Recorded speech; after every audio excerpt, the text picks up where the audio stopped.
Justices, I represent the Black Conveyancers Association, and I'm going to be brief for two reasons. Well, first, you can see I'm nervous because I'm one of those bad advocates put at the end after all the good ones have spoken, so that if I mess up the case. That is not true, we will be sorry. So I'm going to be brief for two reasons. One is that we align ourselves with the legal points that have been made, the reliance on the Logbro case, the reliance on a number of cases that indicates that a process doesn't have to be perfect. And whatever the choice was, which choice was made between different options, yes, it might not be the best option. The court might think there's a better option, but that's not relevant. It never is the best option, because these choices are choices about what I call decisions about the human condition, disputes between people. So what we... Is that a concession? It is not the best yes, option. I'll tell you at the end what my best option is for transformation. It's not the best option. Mm-hmm. Yes. The first point that I think needs to be made is that the difference between the role of the judges and that of advocates, particularly in a case like this, what distinguishes you from us is this: we want to win the case and maybe earn some fees. Judges sit above us, have a bigger and better responsibility to pass judgment on the paradoxes and complexities of disputes between human beings, between structures, between classes, between races.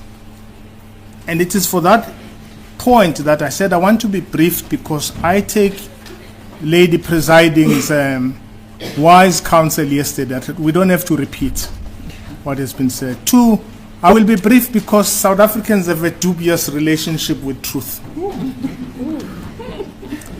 That is why they cringe when we tell the truth. And so I'll be brief because I do not want to burden the court with that. I want to rely for the point, the only legal point we want to make is the point about what should the court use to interpret a statute or a legal instrument. My learned friend talked about form over substance. And I want to take the justices to a number of cases. One of them is the Van Heerden case. I think it's paragraph 31 to 34. I do not have to read it, but it tells us this: that in assessing what decision must be made and whether form must be chosen over substance, judges must look at the materiality of any irregularity on the side of form against the importance of what is the substance. Now, I'm happy that the applicants start like everyone. We like transformation, but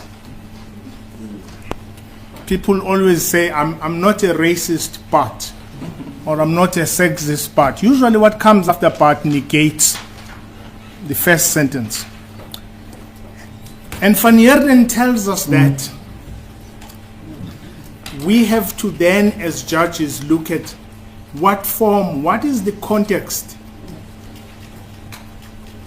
within which judges must apply those principles. And the cases that I wanted to look at are cases that are real, but one of them is fictitious.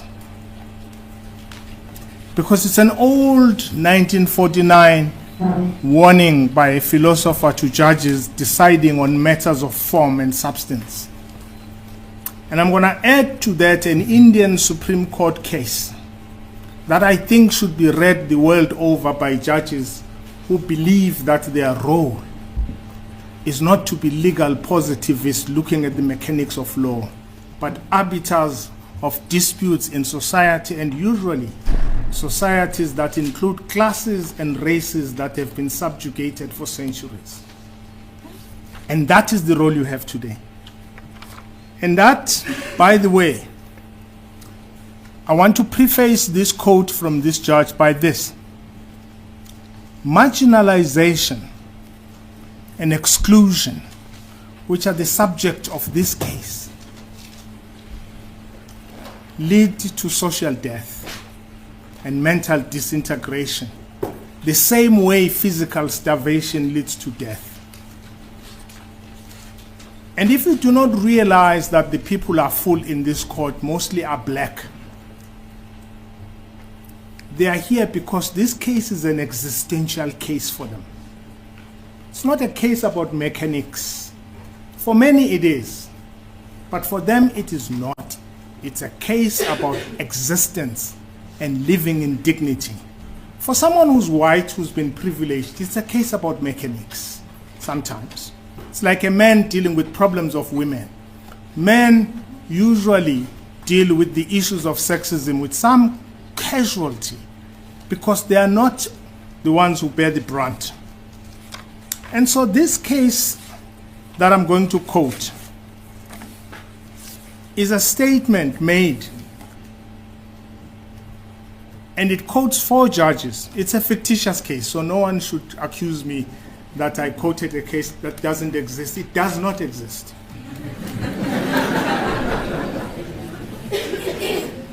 And this case was actually created by a philosopher who was facing judges that refuse to assist society in resolving problems that are much bigger than mechanics. And it was about people who were trapped in a cave.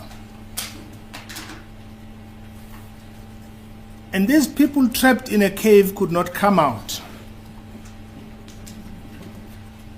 And at some point had to cast lots about what they would eat. And they chose at some point that because there was no food, they would cast lot about who between them would be eaten. And they did cast the lots, and one of them, of course, unfortunately, had to be eaten. And there are 4 judges in that story by this philosopher. It's Judge Trapani, Judge Forster, Judge Keane, and Judge Handy. And all of them, like all our judges, particularly in South Africa, are legal positivists. Mechanical about law and principles and what must be applied, sometimes at the expense of the human condition. And of course, they were to face the death penalty. And one judge who's a legal positivist, like most South African judges, said, we have to follow the law. They killed somebody and they must face the death penalty. That's Judge Trapani. Judge Forster, who argued differently, who saw law the way I would like to persuade you to see it, was a man who relied largely on natural law and not form over substance. He stated this to the other judges. What was exactly the purpose what made those people in the cave eat one of them? Is it possible for us to apply the law in the condition of people who ate one of them because the conditions were conditions of indignity and starvation? And he wanted to acquit them. The other one, like most South African judges, the legal positivist, said no. The law is the law. We have to convict them and sentence them to death. That was Judge Keane. The last one, Judge Handy. I hope no one is that in the room. He was a pragmatist. And he said he could not decide between what was right legally and mechanically and the demands of human dignity. And so he decided to withdraw from the case. Now, what does this tell us?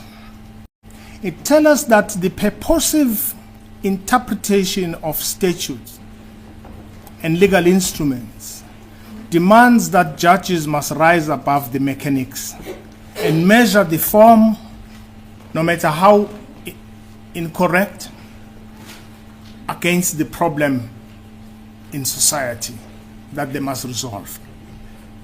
It cannot be perfect. The Logbrook case tells us that, not in so many philosophical ways as I've tried, but it tells us that you have to assess whether the imperfect process is material enough for you to sacrifice humanity. Who is the philosopher? It's L. Lol. It's a bad name, but it's F. Lol, yes. Not lol in the meme, but I will give you because he even creates a name for the judgment and the code. But it's a 1949 story that he was trying to tell judges that they are not lawyers, they are not super lawyers, they are far above that. They are arbiters of the paradoxes of the human condition. And it is what I'm asking the court to do, is that in interpreting the legal instruments that we have, no matter how imperfect you may have perceived the process to be, I don't think it was imperfect. There may have been irregularities or things that we don't prefer. But here is what we are facing, is the statistics that was read before you. That with the generic codes having been there for some time, the statistics in South Africa remain that where the reality is that there are fewer women in the profession. The attrition rate is high. In this room, there is no black female senior counsel. In this room, it's not because they are not talented. And that is what you're dealing with. The statistics demonstrate to you that there has been a deliberate exclusion of a particular race by people who tell you that 7 years or 5 years is a long time. These are people and firms that have lived, excluding black people and women, for tens and hundreds of years. It is therefore incumbent upon the judges interpreting these instruments, the statement, the code itself, and the BEE Act, to say, what would you choose? To condone some imperfection and sacrifice humanity and its problems in the profession, or to condone any irregularity that you find on the principle of the Logbrook case, so that the bigger picture should work. In the other case that I suggested that we should look at, this case is actually a case from the Indian Supreme Court. And it's about how should we apply the purposive interpretation of a statute. I wrote it in the black book because it tells us something that's similar to what Lon Fuller, it's Lon Fuller, the philosophy justice, Lon Fuller. But let me just say what he said, because where he uses the word stupid next to the word judges, take no offense, it's him. He was an impolite man. Foster J, the one I talked about, the one I wish you to be, in this case, he expressed better the idea of statutory interpretation by a judge who knows society and their role, and who knows what a judiciary should do, and the importance of internalizing the purpose of the legislation. Said the judiciary is a servant of legislation and its purpose. Then he says, no superior wants, I quote, no superior wants a servant who lacks the capacity to read between the lines. The stupidest housemaid knows that when the boss tells her to drop everything and come running. The boss has overlooked a couple of things. He has overlooked the possibility that the housemaid is at the moment in the act of rescuing the baby from the rain barrel. Surely, we have the right to expect the same modicum of intelligence from the judiciary when interpreting statutes. The correction of errors or oversight is not to supplant the will, but to make that will effective. It is in that spirit that the code, the BEE Act, must be interpreted. I do not want to bore you with the context, because the context is obvious.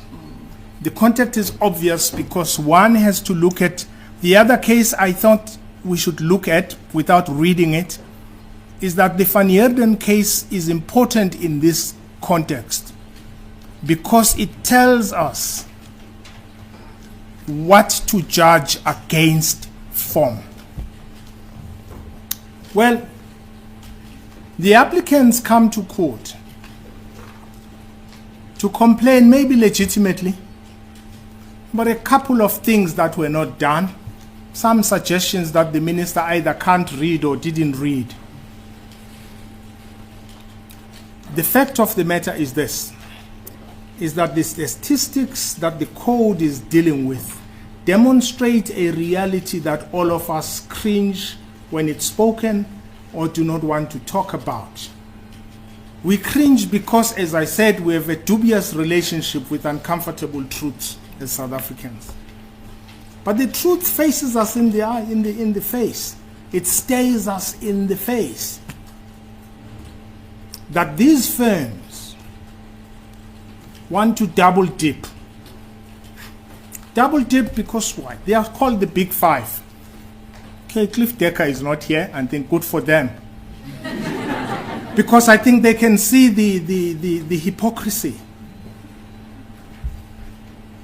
All over the world, the so-called top 5 or top 10 law firms are first preferred by listed companies in the stock exchange. They are the only ones. In the South African context, it's the same, except that they are also preferred by the government's parastatals. And so I call it double dipping because to the exclusion of black people and women, indigenous people of this country, these firms who can opt out want to be briefed by the state the same way they are briefed by the private sector.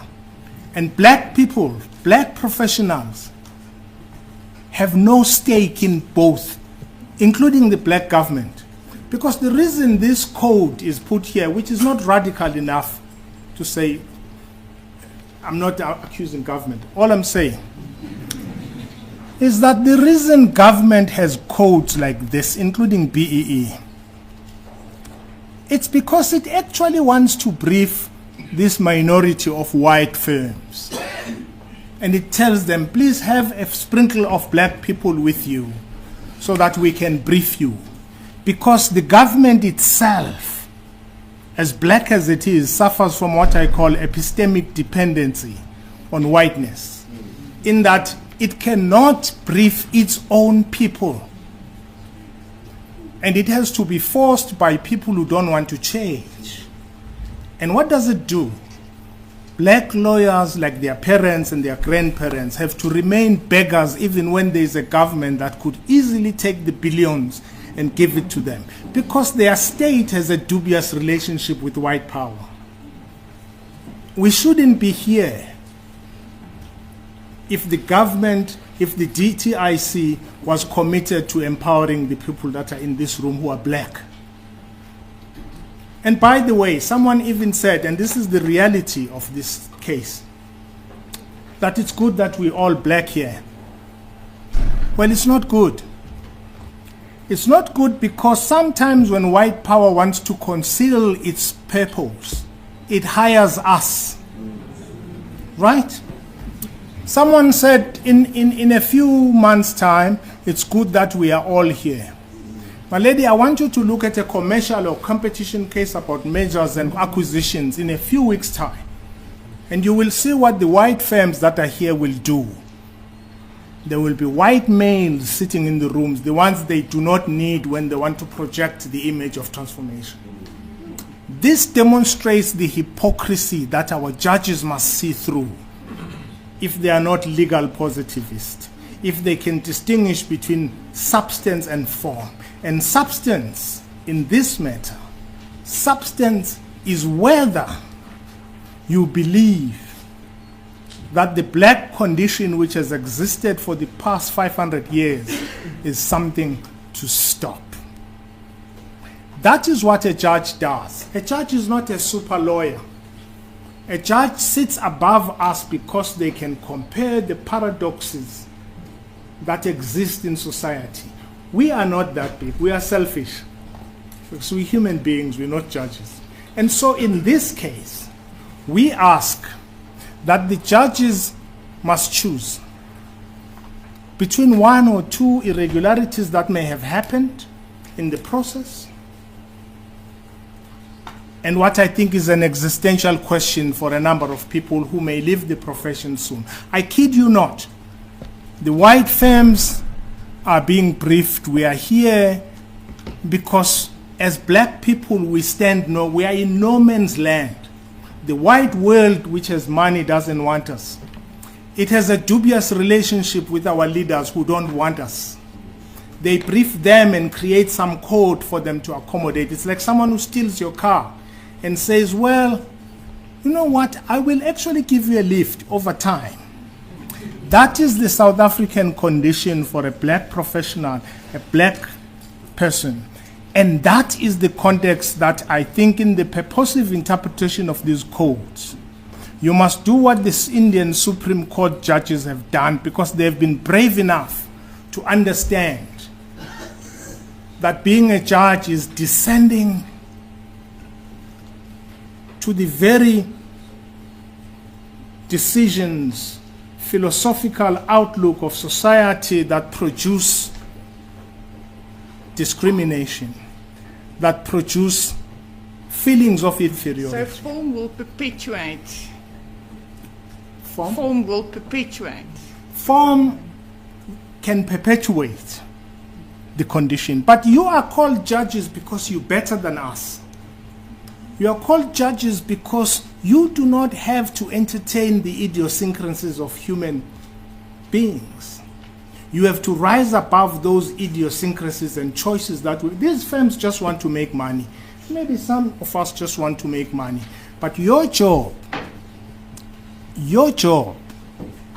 as a judge, judging disputes between society, is first to accept.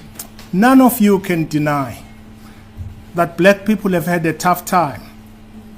It doesn't matter. They have a tough time for 500 years and they have a tough time today. And what you need to do in your purposive interpretation is to look at what Section 9 in the Constitution is about. It's about equality. Section 10 is about dignity. And if you're satisfied that black people and black professionals have had a life of dignity in the past, and now, well, you have to find in favor of the applicants. But if you believe that the plight that Section 9 and 10 about dignity, those provisions are more important than the mechanics of decision making, you shall have risen above what judges do. I want to leave you with what a judge, Pius Langa, said. He died and left all of you as judges with one paragraph. And this paragraph is about you being courageous. And he said this, by the way, in his last lecture before he died. And he was talking about judges who are brave enough, not just to dissent from another judge or a panel, but judges who are brave enough to take causes that may be unpopular. He says about a dissenter, and I hope you are dissenters. He says sometimes it takes a dissenter to change the course of history. Sometimes the dissenter, like Galileo, is disliked and frowned upon. But it is the dissenter that moves society forward. It may well be that we are in a court where judges will heed that call and look at the statistics against the mechanics, and look at the arguments by people who simply want wealth accumulation for a few, and others who are simply asking to be accommodated. That is the purposive interpretation we must adopt. And I ask that you dismiss this application, not because it's not legitimate, because it fails to appreciate exactly what are the big issues, what is the black condition, what is the condition of the black professional, compared to the mechanics that they raised.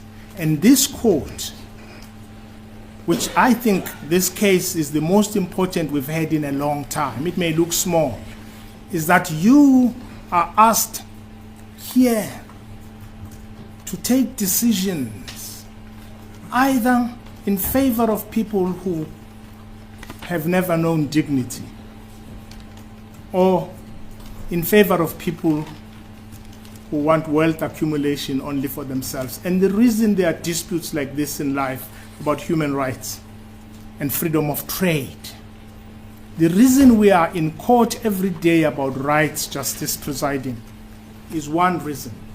It's not because we interpret rights differently. It's not because judges don't understand rights, or lawyers don't understand rights, or clients don't.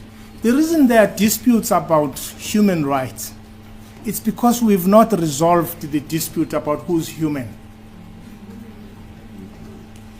That is what we are here about, is that there are people, largely these 4 white firms, who believe that they have an entitlement to good life, dignity, and wealth accumulation at the expense of women and black people. That is the truth we have to face, and that is what I'm asking you to apply in your purposive interpretation.